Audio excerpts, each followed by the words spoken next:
അത്ര തന്നെ തിയേറ്ററിൽ ഒരു കൂട്ടത്തിൻ്റെ കൂടെ എൻജോയ് ചെയ്ത് കാണാൻ പറ്റുന്ന ഒരു പടം. അതിൽ ആ എനർജി ഉണ്ടാവണം, അപ്പോഴാണ് പടം ഫുള്ളി കംപ്ലീറ്റ് ആവുക, എക്സ്പീരിയൻസ് കംപ്ലീറ്റ് ആവുക. ഒരുപാട് കഷ്ടപ്പെട്ടു. ഞാനും ഹോസ്പിറ്റലിൽ പോയി, അന്ന് അച്ചുവേട്ടൻ ഹോസ്പിറ്റലിൽ പോയി, കലാം മാസ്റ്റർ വരെ ഹോസ്പിറ്റൽ. അപ്പോൾ എനിക്ക് എൻ്റെ അച്ചുവേട്ടനെയും റോഷനെയും വിശാഖിനെയും ഇഷാനെയും ഒക്കെ ഈ ലെവലിൽ കാണിക്കണം എന്ന് വലിയൊരു ആഗ്രഹമായിരുന്നു. അവർ സൂപ്പർ സ്റ്റാർസ് ആണ്. വിശാഖും പിന്നെ പുതിയതായിട്ട് വന്ന എല്ലാവരും വളരെ ബ്യൂട്ടിഫുൾ ആയിട്ട് പെർഫോം ചെയ്തിട്ടുണ്ട്. എല്ലാവരും എനിക്ക് ഭയങ്കര ഇഷ്ടപ്പെട്ടു. ഒരു 5-6 മാസം എടുത്തു ഇതിൻ്റെ ട്രെയിൻ ചെയ്യാൻ, പ്രെപ്പ് ചെയ്യാൻ. പിന്നെ അവസാനം നമ്മൾ ലൊക്കേഷനിലെത്തി അവിടെ തന്നെ ഒരു 40 ദിവസം എടുത്ത് മൊത്തം ഫൈറ്റ് ആക്ഷൻ എല്ലാം ഷൂട്ട് ചെയ്യാൻ.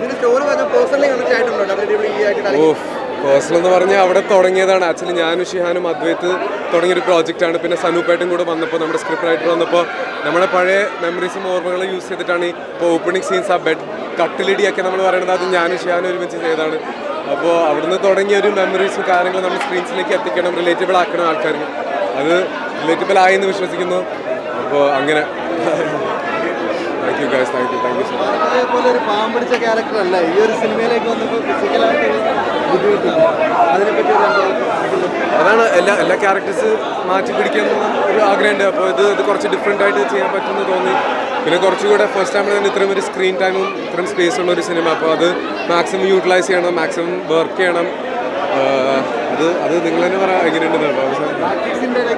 എന്തോ യഥാർത്ഥത്തിൽ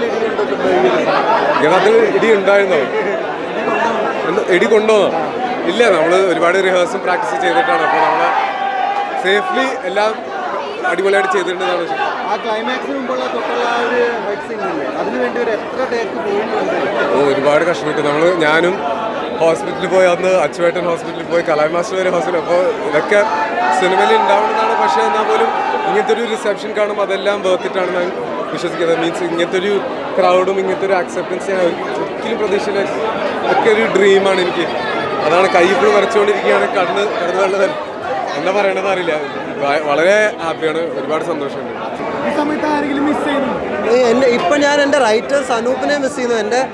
നമ്മുടെ പടത്തിലെ മെയിൻ ലീഡായ അർജുൻ അശോകനെ മിസ് ചെയ്യുന്നു. അവർ രണ്ടുപേരും ദുബായിലാണ്, വേറൊരു ഷൂട്ടിന് പോയിരിക്കണം.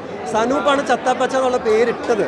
സനൂപ്പിൻ്റെ ആ ഒരു സ്പിരിറ്റാണ് ഇതിലാ കാണുന്ന, ആ ഒരു കൊച്ചി മട്ടാഞ്ചേരി സ്പിരിറ്റ്. എൻ്റെ അച്ചുവേട്ടൻ്റെ സ്പിരിറ്റാണ് ഇതിൽ കാണുന്നത്.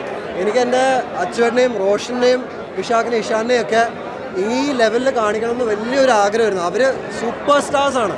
അത് എനിക്ക് ഈ രീതിയിൽ കാണിക്കാൻ പറ്റിയതിൽ I am very lucky. So അവരോട് പറയാനുള്ള ഞാൻ പറഞ്ഞു, I love them so much. അതെൻ്റെ ആക്ടേഴ്സ് മാത്രമല്ല, എൻ്റെ ഫ്രണ്ട്സും കൂടെയാണ്. ഇവരൊക്കെ എൻ്റെ ഫാമിലിയാണ്. ഭയങ്കര രസമുള്ള ഫീലിംഗ് ആയിരുന്നു. നല്ല എനർജി ഓഡിറ്റോറിയത്തിൽ. ഇപ്പോൾ ഇവിടെ ഇപ്പോൾ എല്ലായിടത്തുനിന്നും ഇറങ്ങിയ ആളൊക്കെ പുറത്തുള്ളപ്പോഴത്തേക്കിനും എല്ലാവരും എൻജോയ് ചെയ്തൊരു മൂഡ് കിട്ടുന്നുണ്ട്. ഞങ്ങളുടെ സ്ക്രീനിങ് ഭയങ്കര അത്ര തന്നെ തിയേറ്ററിൽ ഒരു കൂട്ടത്തിൻ്റെ കൂടെ എൻജോയ് ചെയ്ത് കാണാൻ പറ്റുന്ന ഒരു പടം. അതിൽ ആ എനർജി ഉണ്ടാവണം, അപ്പോഴാണ് പടം ഫുള്ളി കംപ്ലീറ്റ് ആവുക, എക്സ്പീരിയൻസ് കംപ്ലീറ്റ് ആവുക. തിയേറ്ററിൽ തന്നെ എക്സ്പീരിയൻസ് ചെയ്യണം. മീൻസ് മൊത്തത്തിൽ വിഷ്വലി പെർഫോമൻസ് അടിപൊളി. ഫൈറ്റ് പൊളിച്ച് വിശാഖും പിന്നെ പുതിയതായിട്ട് വന്ന എല്ലാവരും വളരെ ബ്യൂട്ടിഫുൾ ആയിട്ട് പെർഫോം ചെയ്തിട്ടുണ്ട്. എല്ലാവരും എനിക്ക് ഭയങ്കര ഇഷ്ടപ്പെട്ടു.